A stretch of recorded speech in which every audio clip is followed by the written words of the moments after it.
Subject మీద మనకు ఈ తీర్మానాన్ని బలపరుస్తూ పదాలతోటి మనందరినీ ఆకట్టుకునేటువంటి ప్రసంగాలు చేసేటువంటి మన తెలంగాణ సోదరుడు శ్రీ నన్నూరి నర్సిరెడ్డి గారిని రావాల్సిందిగా ఆహ్వానిస్తున్నాం. గౌరవనీయులైనటువంటి సభాధ్యక్షులు,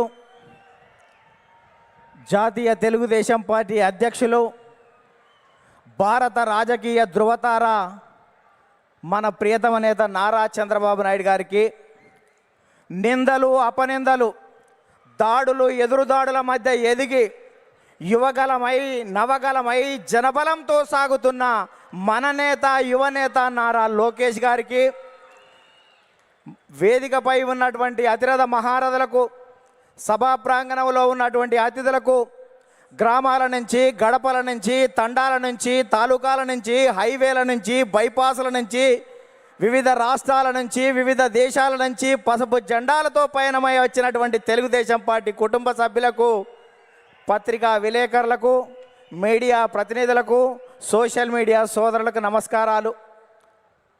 అందుకనే చెట్టు మీద కూర్చున్నటువంటి పక్షి కొమ్మ బలాన్ని నమ్ముకోదు, రెక్కల బలాన్ని నమ్ముకుంటుంది.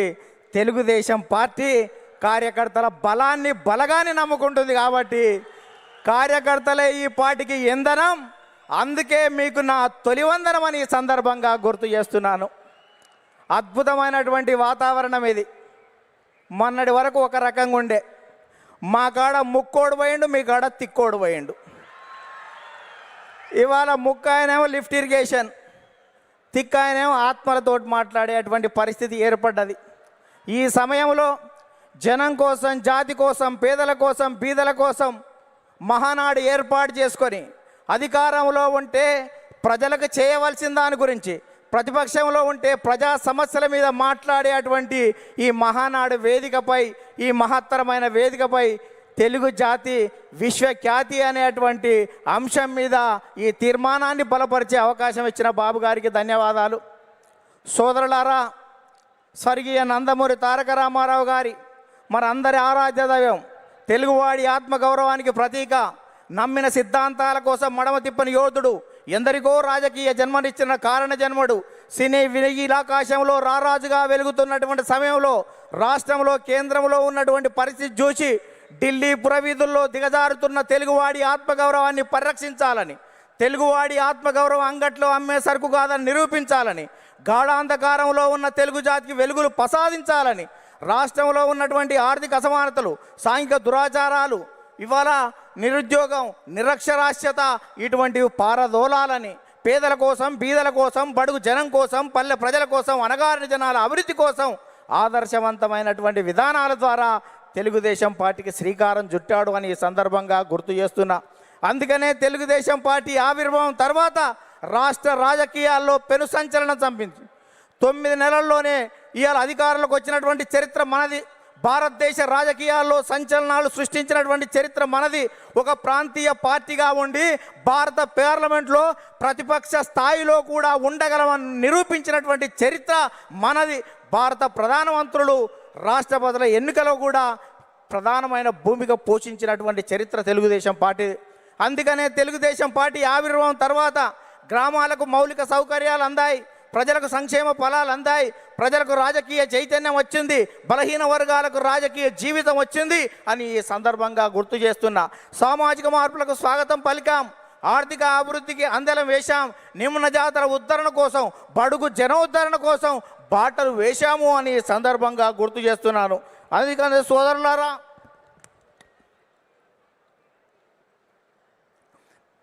బడుగు జనోద్ధరణ కోసం బాటలు వేశాం.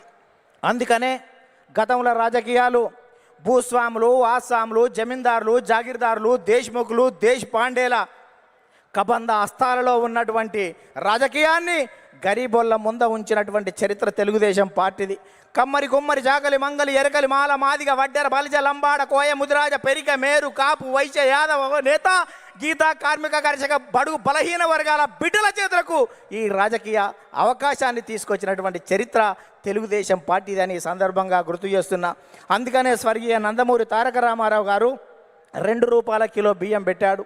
ఆ రోజు ఉన్నటువంటి తినేవాడికి తిండి, ఉండడానికి ఇల్లు, కట్టుకోవడానికి బట్టలు ఉండాలని 2 రూపాయల కిలో బియ్యం పెడితే 30 సంవత్సరాల క్రితం 40 సంవత్సరాల క్రితం తెలుగుదేశం పార్టీ పెడితే ఈ దేశంలో ఆహారత భద్రత చట్టం మనం పెట్టిన దానికి 20 సంవత్సరాల తర్వాత ఆహారత భద్రత చట్టం వచ్చింది. అంటే తెలుగుదేశం పార్టీ ఒక నిర్ణయం చేస్తే ఈ దేశం వివిధ రాష్ట్రాలు 20 సంవత్సరాల తర్వాత ముందు చూపుతోటి చేస్తున్నటువంటి పరిస్థితి ఉంది. మనం మహిళలకు ఆస్తి హక్కు 30 సంవత్సరాల క్రితం ఇస్తే భారత పార్లమెంటులో మనం నిబంధన పెట్టిన తర్వాత 15-20 సంవత్సరాల తర్వాత కూడా భారత పార్లమెంట్లో పెట్టేటువంటి పరిస్థితి ఉంది. అందుకనే ఈ దేశంలో ప్రతి చట్టం కూడా తెలుగుదేశం పార్టీ ముందు చూపుతోటి విజన్ 20 తోటి ముందుకు పోతున్నటువంటి పరిస్థితి ఉంది.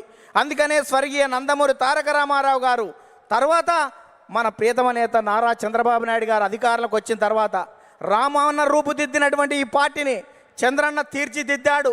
అందుకనే విద్యకు ప్రాధాన్యత ఇవ్వాలనే ఉద్దేశంతో ఇవాళ సమైక్య రాష్ట్రంలో 23,000 పాఠశాలలు, 1,047 ఉర్దూ పాఠశాలలు, 40 రెసిడెన్షియల్ పాఠశాలలు, 4,352 అప్పర్ ప్రైమరీ స్కూళ్ళు, 906 ప్రైవేట్ జూనియర్ కళాశాలలు, 362 ప్రభుత్వ జూనియర్ కళాశాలలు, 131 ఇన్సెంటివ్ జూనియర్ కళాశాలలు, 1,295 డిగ్రీ కళాశాలలు, 275 బీఈడి, 276 ఎంసీఏ, 206 ఎంబీఏ, 188 ఇంజనీరింగ్ కాలేజీలు, ఇవాళ 26 మెడికల్ కాలేజీలు, 24 ఫిజియోథెరపీ కాలేజీలు ఏర్పాటు చేసి, 31 నర్సింగ్ కాలేజీలు ఏర్పాటు చేసి, 31 ఫార్మసీ కాలేజీలు ఏర్పాటు చేసి ఇవాళ 1,60,000 టీచర్ పోస్టు భర్తీలు చేసి, 60,000 విద్యా వాలంటీర్ల నియామకం చేసి, కిలోమీటర్కి ఒక ప్రాథమిక పాఠశాల, 3 కిలోమీటర్కి ఒక ఉన్నత పాఠశాల, మండలానికి ఒక జూనియర్ కళాశాల, రెవెన్యూ డివిజన్కి ఒక ఇంజనీరింగ్ కళాశాల, జిల్లాకు ఒక మెడికల్ కాలేజీ ఏర్పాటు చేసి 17% అక్షర శాతాన్ని పెంచి ప్రపంచవ్యాప్తంగా వస్తున్నటువంటి అవకాశాలని పునికి పుచ్చుకొని వెతికి పట్టుకునే దమ్మును, ధైర్యాన్ని, చైతన్యాన్ని,